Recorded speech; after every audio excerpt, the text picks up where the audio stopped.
Combattons Satan sans fusil et sans épée. Combattons Satan sans fusil. Ô Éternel, notre Dieu. Poussez-nous dans ce combat. Ô Éternel, notre Dieu. Poussez-nous dans ce combat.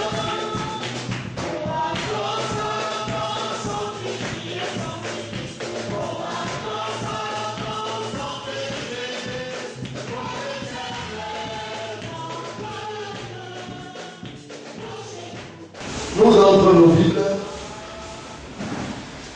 et nous allons continuer notre sujet. Nous savons que nous sommes à partance pour le ciel et la marche pour le ciel n'est pas facile. Et pour cela, il nous faut davantage de force et de courage pour pouvoir y aller. Mais la force, qui est-ce la donne? C'est le Seigneur qui est en train de lutter avec une jeune sœur, une bien-aimée, tout à l'heure. Et je lui faisais comprendre ces choses-là. Le chrétien est comme une voiture. Tu as non seulement besoin d'entretien, mais de carburant. Alléluia. Et le carburant du chrétien, c'est le Saint-Esprit. Amen. Si vous n'avez pas le Saint-Esprit, il vous est difficile de parvenir à quoi que ce soit. C'est pourquoi nous devons davantage apprendre à connaître tout ce que le Seigneur, vous voyez, fait par l'action du Saint-Esprit. Le frère Branham, quand il a apporté les serments, pouvait dire au peuple de Dieu d'apprendre, de chercher à comprendre, à savoir ce que c'est que le Saint-Esprit et pourquoi il a été donné et aussi comment le recevoir. Alors, notre sujet que nous sommes en train de voir, dans le livre de Thessaloniciens, le chapitre 2, à partir du verset 5, nous allons essayer de lire cela. Alléluia. Le frère Seigneur m'aider. Le verset 5 au verset 7. 2 Thessaloniciens 2, verset 5. Oui. Je lis la parole. Ne vous souvenez-vous pas que je vous disais ces choses lorsque j'étais encore chez vous? Et maintenant, vous savez ce qui le retient afin qu'il ne paraisse qu'en son temps. Car le mystère de l'iniquité agit déjà. Il faut seulement que celui qui le retient encore ait disparu. Alléluia, oui, le verset 8. Et alors paraîtra lui que le Seigneur Jésus détruira par le souffle de sa bouche et qu'il écrasera par l'éclat de son avènement. Alléluia. Donc nous parlons de cet impie, de l'Antichrist, qui va être manifesté en son temps, dans un corps physique, comme nous le voyons. Et nous disons qu'il y a quelque chose qui le retient absolument. Pas nous, mais la parole de Dieu nous enseigne que ce qui le retient, c'est le Saint-Esprit. Amen. Mais c'est pourquoi nous en parlons. Afin que les frères et les sœurs comprennent l'action de Dieu par le Saint-Esprit. Qu'est-ce que le Saint-Esprit fait actuellement dans l'Église? Comment agit-il? Et qu'est-ce que le Saint-Esprit? Alléluia. Et lorsque nous étions en train de lire dans l'Église de Jean, nous avons vu, vous voyez, qu'il a été question du Père et de son Fils. Mais dans le langage courant des hommes, l'homme animal, quand il lui va entendre ces choses-là, il lui dira qu'il y a deux personnes. Le Père qui est à part, qui est une personne entière, et le Fils qui est une autre personne entière. Ça, c'est la manière chandelle de concevoir les choses. Mais le Saint-Esprit, quand il vient révéler, ce n'est pas ainsi qu'il dit les choses. Amen. Alléluia. Mais nous savons que Dieu a été manifesté en trois fonctions. Amen. Dans le Père, dans le Fils et aussi dans le Saint-Esprit. Amen. Mais pour autant, nous ne pouvons pas dire que le Père est une personne, vous voyez, à part entière, et le Fils, une autre personne à part entière, et le Saint-Esprit C'est ce qu'enseignent d'autres congrégations. Mais la doctrine apostolique dit quoi? Alléluia. Donc nous allons partir dans le livre de Jean, où nous étions auparavant. Jean 14.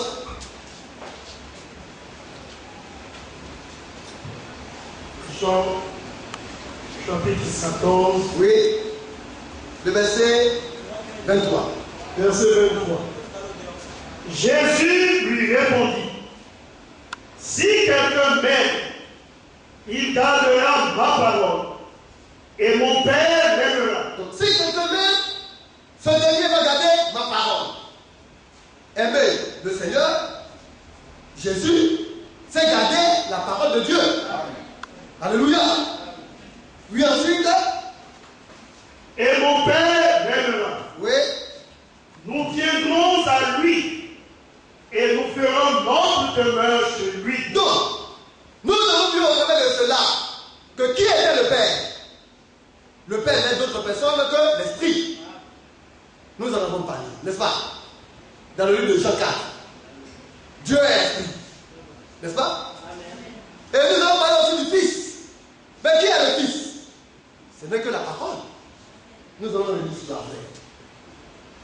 Jean 4.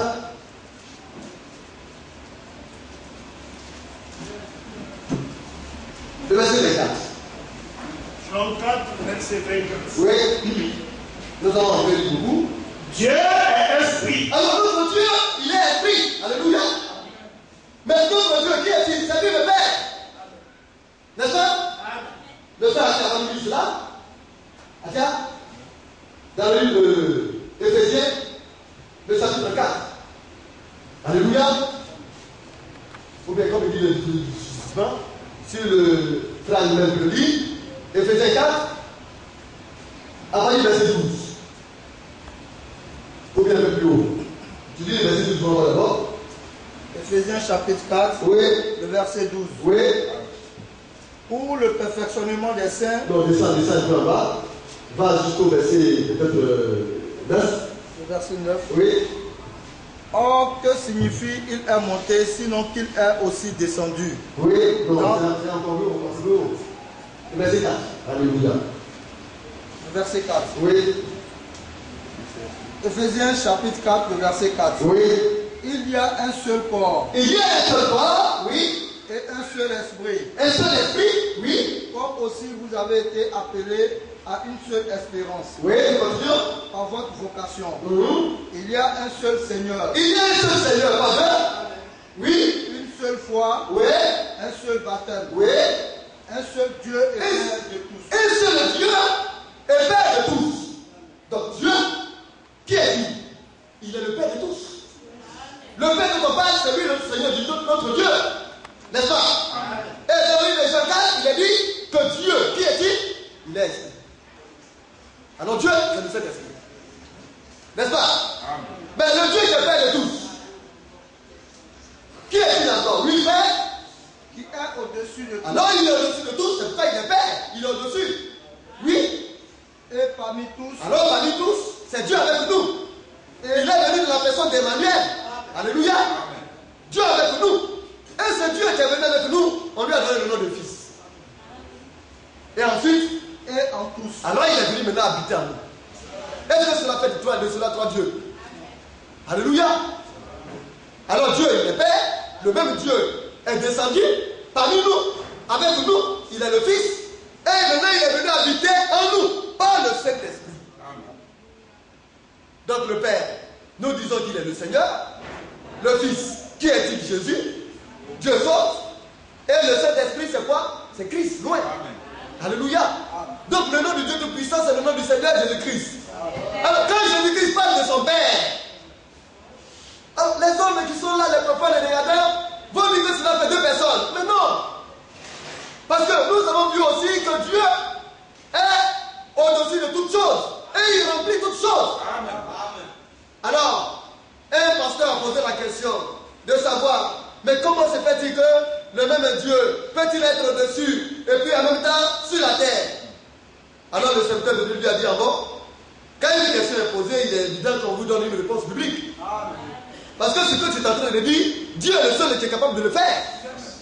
Parce qu'à même instant où il est en train de nous parler, actuellement, à la seconde, comment on appelle ça, seconde T, dans le même instant, il est en train de parler dans plusieurs pays à la fois.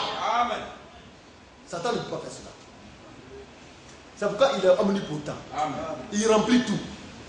Il est omniscient. Il sait toutes choses. Amen. Alléluia. Et il est omniprésent. Il est partout à la fois. Dans le livre de Néhémie, nous avons vu que le Seigneur est descendu. Vous voyez, est descendu du ciel, sur la terre, sur la montagne. Amen. Et de là maintenant, il a parlé du ciel. Amen. Il était sur la terre, mais il parlait du ciel. On peut lire un peu cela, frère. Néhémie 9. Alléluia, rapidement. Oui, si tu peux. Vraiment le trouver rapidement dans le livre. Il voulait que les frères sachent ces choses. Il ne voulait pas qu'il y ait de la confusion. Et quand il se lève et qu'il dit lui et son père ils sont un, alors les hommes sont étonnés. Et il dit ce que le père fait, le fils aussi le fait pareillement. Il n'y a rien que le père ne puisse faire, que le fils aussi ne le puisse pas le faire. Tout ce que le père fait, le fils le fait pareillement. Ça veut dire que lui et le père ils sont un. Oui frère, tu peux le lire? Est-ce que vous me le trouvez? Il faut lire le verset 12, quoi? Verset 13, oui. Tu descendis sur la montagne. Alors, le Seigneur est descendu sur la montagne De Sinaï. de Sinaï. Tu leur parlas du haut des cieux. Alors, comment se fait-il que, étant descendu sur la montagne de Sinaï, lui-même il est descendu? Et puis maintenant, étant sur la terre, il est par là du haut des cieux. Amen. Alléluia. Amen. N'est-ce pas? Ne fais pas dire encore une fois. Tu descendis sur la montagne de Sinaï. Oui. Tu leur parlas du haut des cieux. Donc, il est pas étonnant que Jésus-Christ est un Dieu, en esprit, alléluia, il puisse parler du haut des cieux. Parce que la voix, comme le Fils était sur la terre, et que la voix a entendu, celui-ci est mon Fils bien-aimé, on dit non, ça c'est le Père qui parle en haut, et puis le Fils en bas. Non. Mais il est partout à la fois. En même temps qu'il est présent physiquement, il est présent dans le ciel. Amen. Et on parle de son omniprésence. En même temps qu'il est dans le cœur, qu'il voit le cœur de chacun d'entre nous, en même temps il sait tout ce qui se passe dans le ciel. Parce qu'il remplit l'univers. C'est pourquoi il est esprit. Alors dans son œuvre d'esprit, dans l'action de l'esprit, le Seigneur est omnipotent, il remplit tout. Alléluia. Alors quand le Seigneur parle dans le livre de Jean, le chapitre 14, en parlant de lui et de son Père, nous devons comprendre. Alléluia. Il s'agit de l'esprit et de la parole. Et quand il dit lui et son Père vont habiter en nous, c'est l'esprit et la parole. Parce que Dieu est esprit, n'est-ce pas? Et le Fils de Dieu est la parole de Dieu manifestée dans la chair. Mais, alors l'esprit, c'est un corps spirituel. On ne peut pas toucher. Maintenant, quand on va analyser, vous allez voir que Dieu lui-même dit qu'il a une âme. Est-ce que le Saint-Esprit a une âme? Ceux qui disent que le Saint-Esprit là, bien aimé, mais en parlant de cela, il parle de Dieu lui-même. Alléluia. Dans l'action, comme on le dit, physique. Je voudrais qu'on lise dans Matthieu. Matthieu chapitre 12.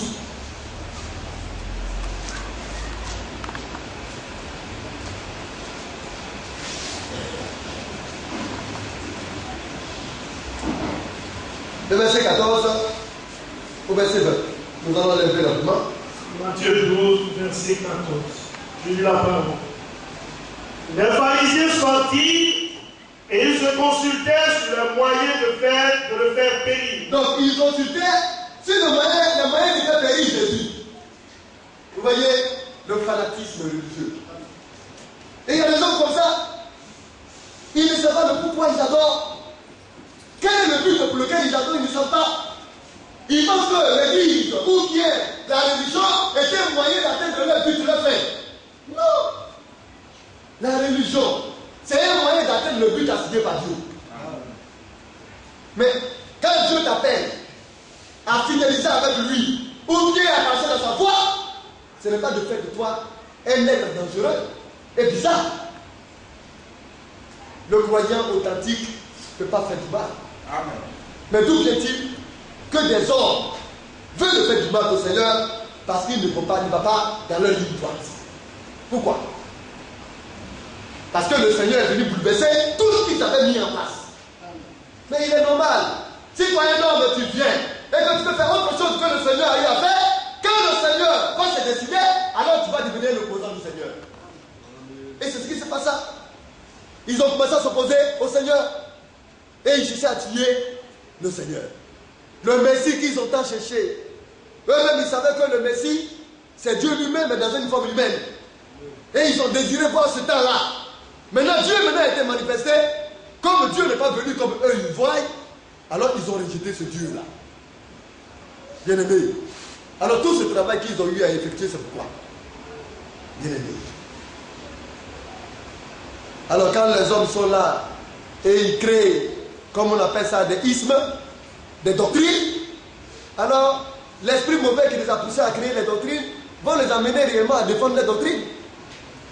Mais si toi tu n'as pas créé de doctrine et que tu t'es soumis ou bien tu t'es assujetti à la doctrine de Christ, bien aimé, mais l'esprit de Christ lui-même va défendre sa doctrine. Amen. Selon la méthode. Alléluia. Et la doctrine de Christ ne se défend pas avec violence. Oui, frère, nous continuons. Donc, il cherchait à le tuer. Oui. Mais Jésus, l'ayant su, s'éloigna de ce lieu. Oui. Une grande foule le suivit. Oui. Il guérit tous les malades. Regardez, il avait un pouvoir incroyable. Il avait la possibilité et l'action de les réduire à néant. Il était puissant. Il savait qu'il était Dieu et que tout pouvoir lui avait été donné. Mais il avait son objectif. Ce n'est pas la destruction. Alléluia. Mais c'est pour sauver les âmes perdues. Amen. Alors ces hommes qui cherchaient à le tuer, il a fui l'homme de lui. Il s'est éloigné d'eux. Et un matin, il a continué toujours de faire du bien en guérissant les malades. Bien aimé, dans tout ce qui s'est fait, l'approbation du Père n'a été donnée qu'à un seul. À lui Jésus. Alléluia. C'est lui que l'esprit du Père, c'est le Saint-Esprit a confirmé. Ce n'est pas quelqu'un d'autre. Le Saint-Esprit ne viendra confirmer autre chose que la parole de Dieu. Amen. Oui, frère. Verset 16.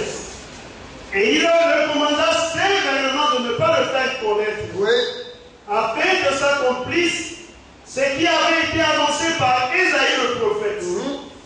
Voici mon serviteur que j'ai choisi. Voici mon serviteur que j'ai choisi. Il est le choix de Dieu. C'est pourquoi en toutes choses il a été le premier. On veut parler d'apostolat, il est le premier apôtre.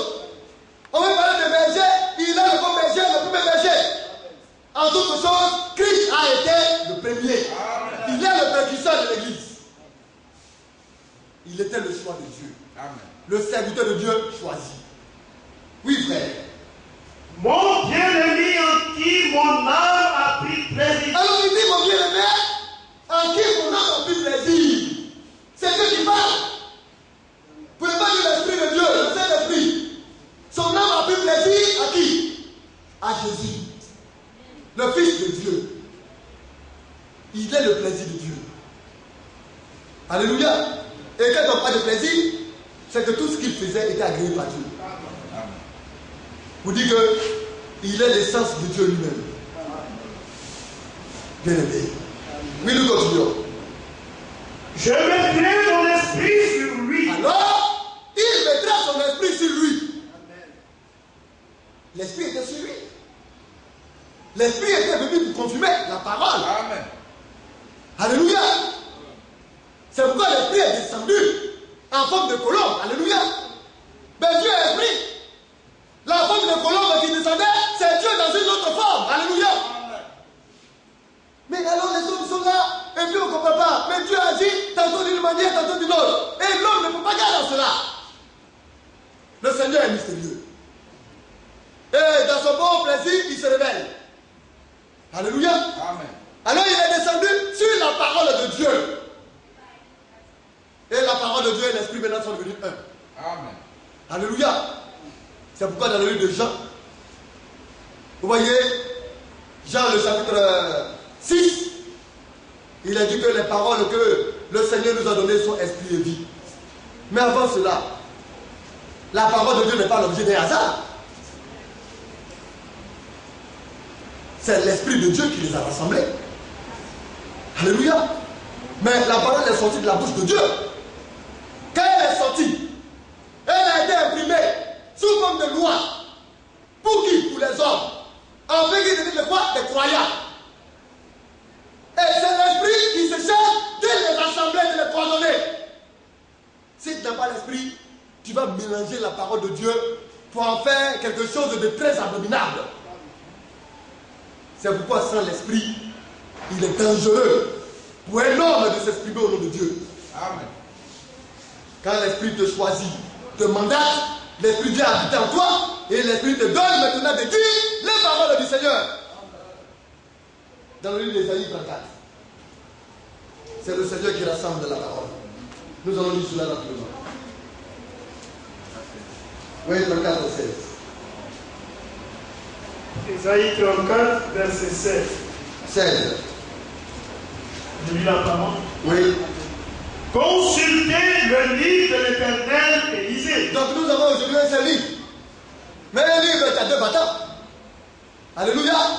Les prédictions qui émanent de l'Ancien Testament et l'accomplissement de l'Ancien Testament dans le Nouveau Testament. Amen. Parce que le Seigneur a parlé. Le Seigneur a annoncé des choses qui doivent arriver. Le Seigneur a dit des choses. Mais il faudrait que réellement il y ait un accomplissement pour montrer qu'il est Dieu. Mais qui peut venir accomplir? C'est lui-même dans une autre forme. Alléluia. Alors nous devons consulter le livre de l'Éternel. Et nous devons lire. Mais si tu consultes le livre de l'Éternel, sans le Saint-Esprit, tu ne comprendras rien. Amen. Oui, frère. Aucun cœur ne fera défaut. Donc, vous ne trouverez pas d'erreur dans le livre du Seigneur. La parole de Dieu, il n'y a pas de mensonge là-dedans. L'homme peut mentir. L'homme peut se tromper. Mais Dieu, lui, ne ment jamais et il ne se trompe jamais. Amen. Il n'y a pas de défaut en Dieu. Il n'y a pas de contradiction dans le livre de Dieu. Amen. Bien-aimé, c'est pourquoi on parle d'un livre et on parle d'aucun Dieu ne fera défaut. Quand vous lisez celui-là qui a les yeux penchés ou bien qui a les yeux tendus, lui il va croire que la parole de Dieu, il y a une contradiction là-dedans. Mais c'est parce qu'il n'a pas le Saint-Esprit pour comprendre. La parole de Dieu s'emboîte. Amen. Il n'y a pas de contradiction en elle. Le livre de l'Éternel, alléluia, aucun Dieu ne fera défaut. Ni le, oui, ni l'Ancien Testament, ni le Nouveau Testament. Tout ce qui a été prédit a eu son accomplissement en Christ et continue d'avoir son accomplissement. Amen. Alléluia. Oui, frère. Car sa bouche l'a ordonné. Sa bouche l'a ordonné. C'est bon. Alléluia. La bouche de Dieu l'a ordonné. La bouche de Dieu a parlé. La parole est sortie. Alléluia. Amen. Bien-aimé, de la bouche de Dieu.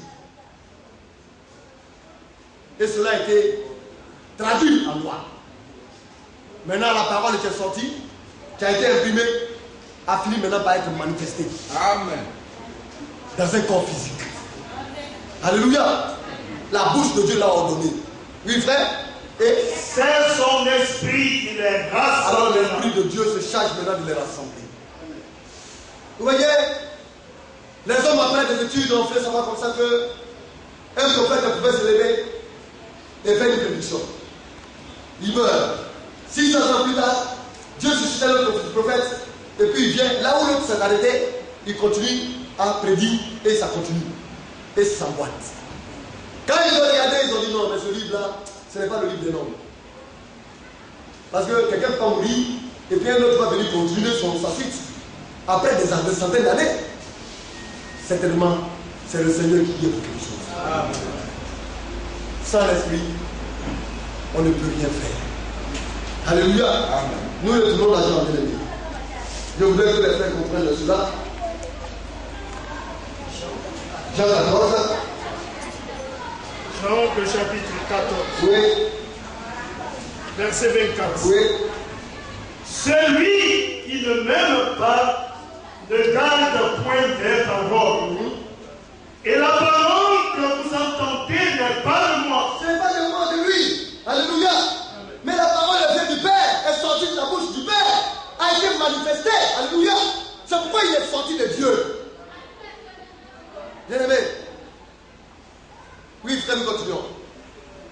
mais du Père qui m'a envoyé. Alors, quand on parle d'un fils, c'est qu'il y a un Père qui l'a envoyé. Alléluia. C'est pourquoi Jésus-Christ a été engendré par le Saint-Esprit. Il n'y a pas un Dieu, le Père qui parle, et puis Dieu le Seigneur, c'est sous le couvert de l'Esprit que Marie a été enrosée. N'est-ce pas? Donc la réalité, la son Père, c'est le Saint-Esprit. Bien aimé. Donc quand il parle du Père, il parle de l'Esprit. Oui, frère, nous continuons. Je vous ai dit ces choses pendant que je demeure avec vous. Oui. Mais le consolateur, l'Esprit Saint que le Père enverra en mon nom. Donc, il est l'agrément même de Dieu. Il est le choix de Dieu. C'est pourquoi le Père va envoyer maintenant l'Esprit en son nom. Au nom de son Fils. Alléluia. Oui. L'Esprit ne viendra pour faire quoi?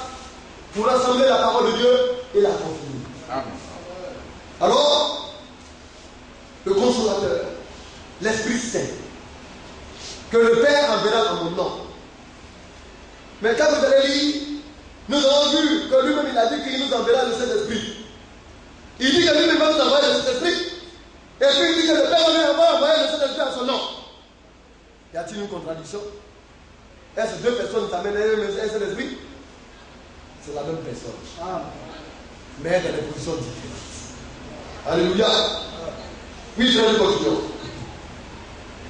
Alors, quand le Saint-Esprit viendra en son nom, c'est en son nom, hein?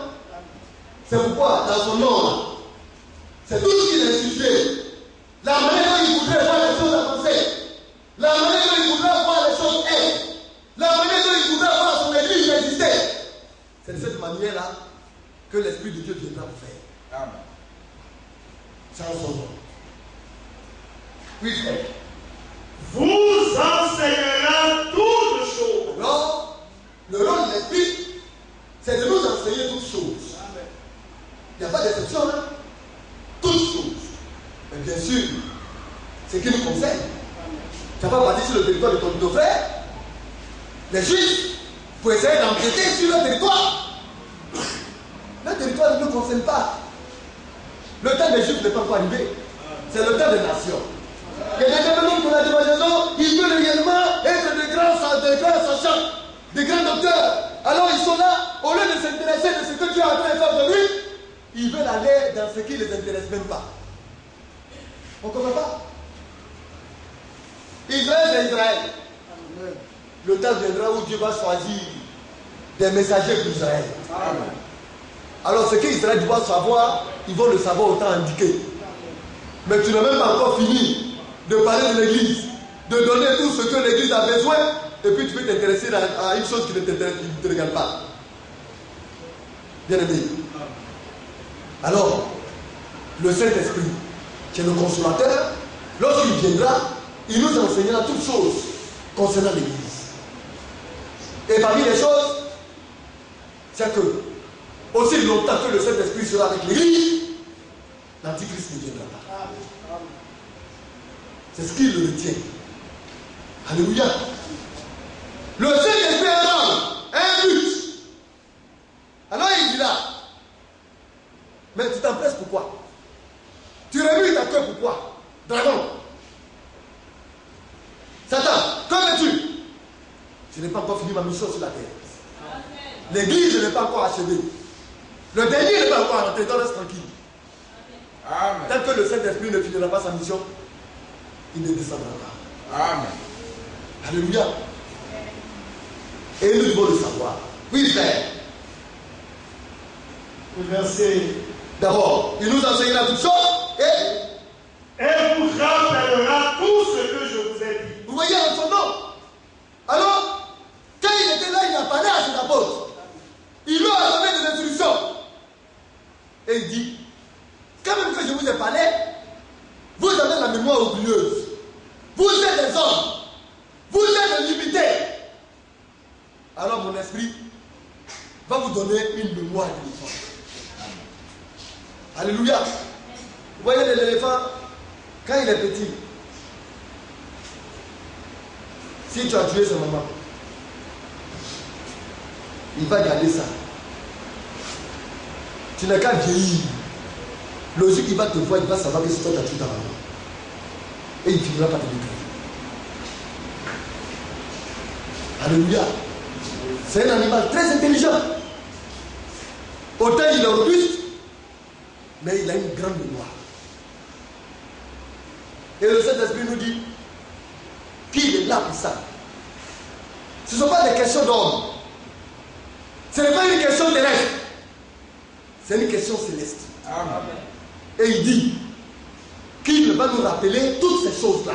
Amen. C'est qu'il leur a transmis. Alléluia. C'est pourquoi les hommes ont essayé d'éteindre la Bible. Ils ont essayé de la détruire. Ils ont brûlé la Bible. Alléluia.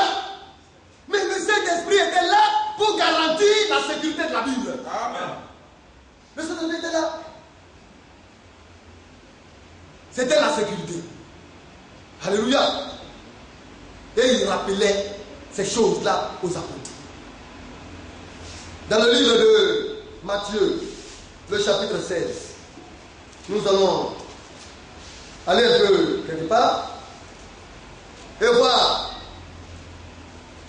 combien il est important l'église que notre Seigneur a instituée. Après le verset 13, Matthieu 16. Matthieu 16, verset 13. Oui. Jésus étant arrivé dans le territoire de Césarée d'Égypte. Ça c'est avant qu'il ne parte, avant qu'il ne soit élevé vers le ciel. Avant qu'il ne meure. Il a dit beaucoup de choses. Alléluia. Et il va nous rappeler ces choses. Rappeler cela à notre apôtre, mais rappeler cela à l'église de Dieu. C'est important. Alors, étant arrivé dans le territoire de Césarée, cette histoire-là, nous allons revoir cela, commémorer cela, lui frère. Demanda à ses disciples. Oui. Que suis-je au dire des hommes, moi le Fils de l'homme? Donc, les hommes ne disent pas de moi. Oui. Souvent aussi, c'est bon aussi de savoir aussi ce que les hommes disent. Mais souvent aussi, ça ne veut pas le goût. Mais là, le Seigneur aussi a voulu savoir. Est-ce qu'il ne savait pas? Mais c'était pour donner une leçon. Le Seigneur, il ne parle pas parce qu'il a envie de parler. Lui, il ne peut pas poser comme ça. Tout ce qu'il fait, il y a une instruction là. Amen. Le frère Ouattara a donné un bon message la dernière fois. Le Seigneur a fait une inclusion de sa vie à l'âge de 12 ans. Et après, de 13 ans jusqu'à 30 ans, on n'a rien entendu. Qu'est-ce qu'il a fait? Comment a-t-il vécu? On ne sait pas. C'est pourquoi ce n'est pas la vie d'un frère ou bien de quelqu'un qui est important. Alléluia. Mais c'est ce que réellement il fait au devant de Dieu, ce que Dieu veut de lui qui est important. Amen. Donc, tu es occupé de la vie de quelqu'un. Au moment où tu es en train de t'occuper de ta vie, lui il est devant. Au moment où tu penses qu'il est encore dans un autre système, lui il a déjà dévancé, il est au bout là-bas. Donc il faut courir pour être au bout, plutôt que de t'occuper de ton frère. Et ça, c'est une leçon que le Seigneur a donnée. Amen. Sa vie. Certains films ont montré, quand il était tout petit, à l'âge de peut-être 5 ans, 2 ans, 3 ans, il prend des bouts, comment on appelle ça, des petits morceaux d'argile, il fabrique des oiseaux, et puis sous boussir, puis ça devient un oiseau, puis ça s'envole. C'est un crime. Donc, ça veut dire que depuis tout petit, il a commencé à créer. Donc, comme il était bébé, il créait les jeux pour les bébés. Mais pourquoi est-ce que les hommes sont comme ça? Ça quelle action pour le ciel? Mais après 30 ans, il a ressurgi. Amen. Amen. C'est ça qui est important. Il est né. Alors, comme on le voit, là, étant arrivé au territoire de Césarée, de Philippe, il demanda à ses disciples. Mais on dit que, qu'est-ce qu'on dit de vous? Alléluia. Qui suis-je au dit des hommes? Moi, le Fils de l'homme. Et ici, il montre une autre identité. Il ne parle même pas de Fils de Dieu. Parce que le Fils de l'homme, les hommes de l'homme, c'est le prophète. Mais le prophète, qui en lui seul, va accomplir accompli tout ce qu'ont dit tous les prophètes. Amen. C'est pourquoi il est le prophète des prophètes. Amen. Quand on parle de fils de l'homme, c'est le prophète. Or, quand on parle de prophète, c'est la parole. La parole vient au prophète. Mais les prophètes, là, sont une partie de la parole. Mais alors que ce prophète ici, il est toute la parole de Dieu dans son entièreté. Amen. C'est là la différence. Nous, les autres prophètes, nous parlons de lui. Et nous dépendons de son essence. Amen. Mais lui, il est tout suffisant. Amen. Il est le prophète. Amen. Alors de l'autre, on peut le débat. C'est le prophète, on ne dit pas ça. On dit c'est un prophète. Jean-Baptiste a été un prophète. William Branham a été un prophète. Wesley a été un prophète.